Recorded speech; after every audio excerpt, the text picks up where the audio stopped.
Hi, boys and girls. Today's story is called Who Goo Po. And Who Goo Po was originated in a country called China many, many years ago. China is in a part of the continent of Asia.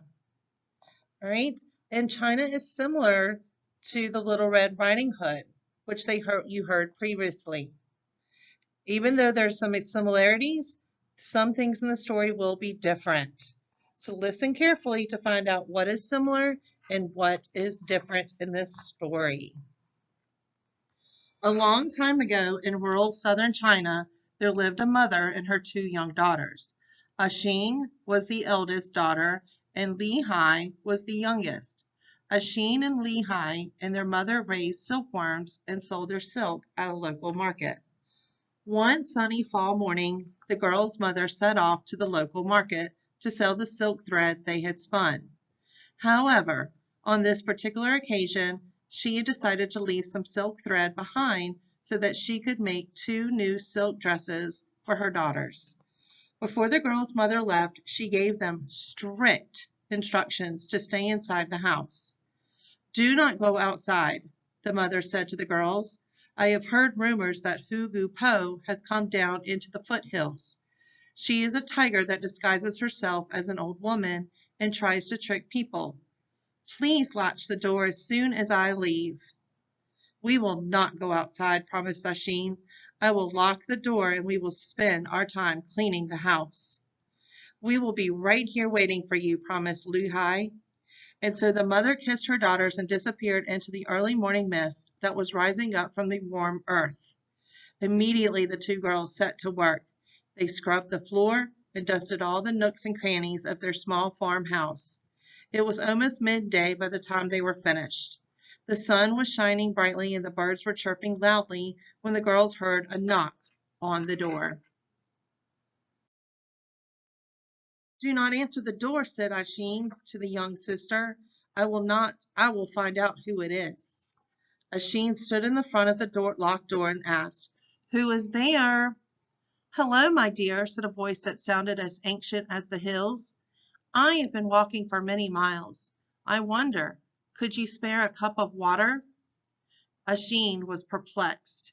She knew that she could not open the door, but somehow she felt that this old woman, for old woman it appeared to be, was in need of help. "I cannot open the door," explained Asheen, "but I can pass a cup of water through the open window." "Thank you, my dear," replied the somewhat croaky voice. "You are very kind."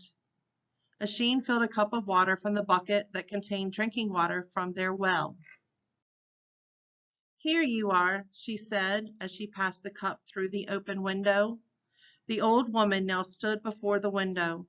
She took the cup in her old wrinkly hand and drank from it. When she was done, she handed the cup back to Asheen. "How sweet your well water is," said the old woman. "Thank you," said Asheen as she spoke. Asheen looked more closely at the old woman. Just like her hands, her face was old and wrinkly. However, the woman had the most peculiar golden amber eyes that Asheen had ever seen. "I don't suppose you have a little rice to spare?" asked the old woman.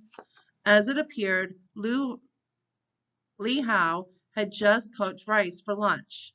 "Yes, we have some rice we can give you," shouted Li Hao, as she eagerly placed some in a small porcelain bowl. Then she rushed to the window and handed the old woman the bowl and some chopsticks. The old woman looked at Li Hao and licked her lips. "Why, thank you, my dear," said the old woman, all while staring intently at Li Hao. "I don't suppose you would let me sit for a minute or two while I eat this delicious rice?" asked the old woman. "Of course you can," explained Li Hao, and before Asheen could stop her, Li Hao ran to the door, unlocked it, and opened it. In the blink of the eye, the old woman was in the house and sitting at the kitchen table. It was as if she had appeared by magic. Asheen began to feel alarmed. "Are you here all alone?" asked the old woman. "Yes," replied Lu Hao. "Our mother has gone to sell the silk thread our silkworms produce. She told us to stay inside for safety, and that is what we have done," continued Lu Hao proudly. "I see," replied the old woman. "You are very wise girls. There are all kinds of dangers in the outside world. Well, as soon as you have finished your rice, interrupted Akin, I am sure you will want to be on your way. I am almost finished, replied the old woman, who, despite her words of praise, did not seem to be eating rice. There are only two more things that I need. Oh, what are they? Asked Li Hao. Akin guessed the answer just as the cunning old woman uttered the words. Two young girls, explained the old woman. Once again, as if by magic, the old woman's movements were quick and sudden. She produced a sack, and before Akin could stop her, she snatched Li Hao and placed her inside it. You are older, announced the old woman, and probably not very tasty. I am not sure that I want the trouble of carrying you into the mountains. As the old woman was speaking, Akin reached for some spun silk thread that her mother had left behind. It had been spun and wound around the small branch of a mulberry bush. Akin secretly placed it inside the pocket of her dress. Akin had also decided that she would not let the old woman leave without her. I want to be with my sister, replied Akin. Very well, said the old woman. Into the sack you go. And in an instant Akin found herself stuffed inside the sack beside her sister. It was clear to Akin that the old woman had remarkable strength. She carried them with relative ease. After a while, the old woman stopped and placed the sack containing the two girls on the ground. Moments later, the sisters could hear someone or something noisily drinking water. As this was happening, Akin whispered to her sister to be quiet. Then she used the mulberry branch that held the silk thread to poke a hole in the sack.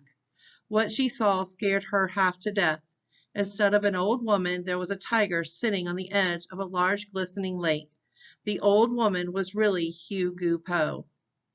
Incredibly, instead of continuing onward, the tiger lay down in the afternoon sunshine and went to sleep. While the tiger slept, Akin slowly pulled at the hole in the sack until it was wide enough for her to crawl through. She motioned to her sister to quietly follow her. The girls crept toward the sleeping tiger. Akin reached for the silk thread inside her pocket. Then, using the thread, the girls tied together the tiger's front and back paws, legs. Just as they were finished, the tiger woke up and roared loudly. The tiger tried to free itself, but the yards of silk thread that had been wound around its legs held it fast. The girls ran like the wind back to their small farmhouse in the foothills. They hurried into their house and slammed the door and locked it. When their mother finally returned home, she hugged her daughters tightly. We told you that we would be here waiting for you, said Akin and Luhai together. The end.